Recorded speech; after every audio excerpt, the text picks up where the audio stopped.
नमस्कार सर्वांचे माझ्या यूट्यूब चॅनलमध्ये अगदी मनापासून स्वागत।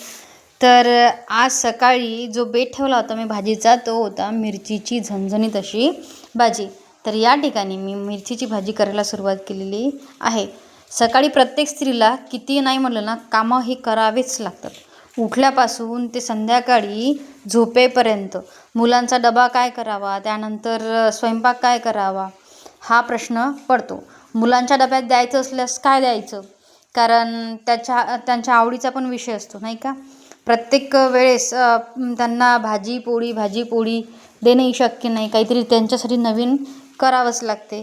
तर असो मी इथे कामाला आता डबा वगैरे झाल्यानंतर इथे कामाला सुरुवात केलेली आहे।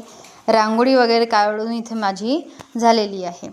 तर आता मला जो प्रश्न होता तो होता, कारण की मी रांगोळी तर काढली होती पण त्याच्यानंतर आभाळ वगैरे आलेलं होतं। त्यानंतर असं वाटलं मला की आता मी ही एवढी मेहनतीने रांगोळी काढली, त्यानंतर हे पाऊस आल्यानंतर ही पूर्ण रांगोळी माझी मुडून जाईल वाहून जाईल पाण्याने।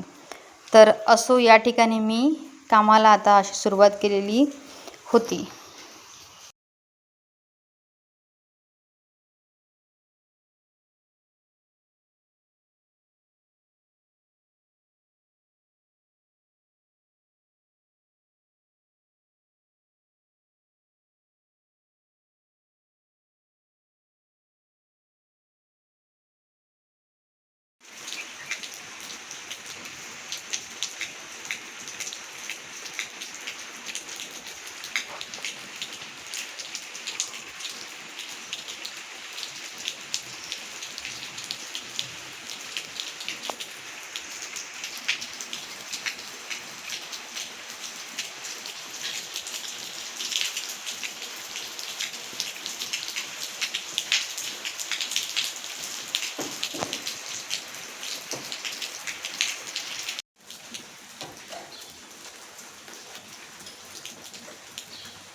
सर्व कामं झाल्यानंतर आता वेळ होती ती गाईला चारा टाकण्याची।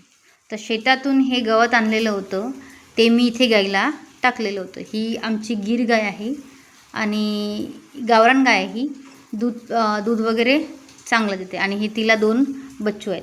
त्यानंतर वेळ होती आता ट्यूशनची, मुले पण ट्यूशनला आलेली होती। तर या ठिकाणी मी आता ट्यूशन घ्यायला सुरुवात केलेली होती।